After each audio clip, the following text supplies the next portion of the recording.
Hey guys, Ryan here. Dillon is going to be driving a Bass Pro Shops car in the Daytona 500. For who? What? Wait, who? Gaunt Brothers? Wait. I thought they were going to RC. I thought RCR was going to do a third car with it. Okay, that's a change of pace. Okay, so apparently, uh, they are going to be driving for Gaunt Brothers Racing in a Toyota for the Daytona 500. Okay. Well, that's going to mess up the video I did a while back about the 48 entries, but I already kind of planned on some of those entries not happening. So, it looks like it might be scaling that entry back, assuming, again, that RCR isn't going to do a third car if Dillon isn't in it, because that was basically my main pick for a car, especially now that Anthony Alfredo is confirmed to the 38. Yeah, so definitely a big bombshell announcement coming here. Rumors are saying that he could also drive a few more races for Gaunt Brothers throughout this year. Hard to say how many races that will be. The team Gaunt Brothers raced full time for the first time in their history. They ran full time for the first time in their history in the 2020 season with Daniel Suarez. Prior to that, they'd been a part-time team. I think it's likely that this will not be a full-time entry. Now, whether it's a part-time entry for both Dillon, whether it's going to be Dillon for every race that they do take part in, or whether you might see someone like Parker Kligerman, like I mentioned in my video a few weeks ago. Again, go check that one out. But, yeah, depending on what you guys, what ends up happening with those potential seats, I think there's a good chance that Dillon will be in there for more than just the 500. Now, again, whether that 500 seat ends up... Well, we know he's going to be there for the 500. Whether that seat ends up going to someone like Kligerman for some of the other races, hard to really tell. Races I would expect that they would skip would be... I'm expecting there isn't going to be a dirt Bristol car built. I'd almost anticipate they aren't going to do the road courses, just because those take different parts, which... Unless they already have a road course car ready, I don't anticipate them bringing that there. But maybe bringing Dillon to, I guess maybe Indianapolis would be the one road course I could see it, because, again, Dillon has won Indianapolis before. But, yeah, so those would be some of the races I would anticipate they would skip. Ones that I could definitely see them doing. Obviously, we know the 500 is confirmed. I'd expect you might see them at all 4 Super Speedway races. And I would say probably you'd see them enter the pavement Bristol race later in the year, because that's a track Dillon has done pretty well at. Actually, now that I think about it, Charlotte Roval is also a potential option, but again, it comes down to if they have the road course equipment, I could see them putting a road course car for that Charlotte Roval race. If they don't have the equipment, they'll skip it, obviously. I don't think they're going to buy new equipment to try and run closer to full-time. I could also see them running kind of more ovals, like Texas is a track that the Dillon brothers have both had success at. Just kind of looking at Dillon's strengths and what is fairly commonplace for cars that they may already have stockpiled up. Now, the rumors are also saying that there's a chance he may get the 2311 ride for the Daytona Clash here on February 9th, so about 2.5 weeks away. Because Bubba Wallace is not actually he is not in the Clash, but Dillon is, and of course with this being a Toyota entry, that is a very real possibility, and I'd be interested to see what Dillon could do at the Daytona road course for a team like that. And again, if he goes out and wins there, I could see then that being a thing where Gaunt Brothers looks at it as, hey, Dillon just won here, and we're going back there in 2 weeks, potentially, just after the 500. Should we maybe buy a road course car from, 2311 and try and see if we can win for us, too? But, yeah, so that's kind of the biggest news announcement. Not to say biggest news announcement in 2020. 2020 or 2021 really seems like it always means that there's something bigger coming.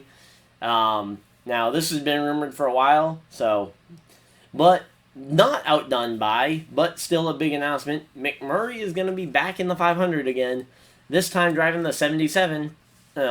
Same team he drove for back when he ran the 40 car for them back in, I believe, the 2018 Daytona 500. So that's another seat that we now know who the driver is going to be. Now, that is a chartered car, so that's not going to be someone who has to qualify. We know McMurray will be in the Daytona 500. He is not going to miss it. Although now he doesn't have the opportunity to run the Clash like he did before.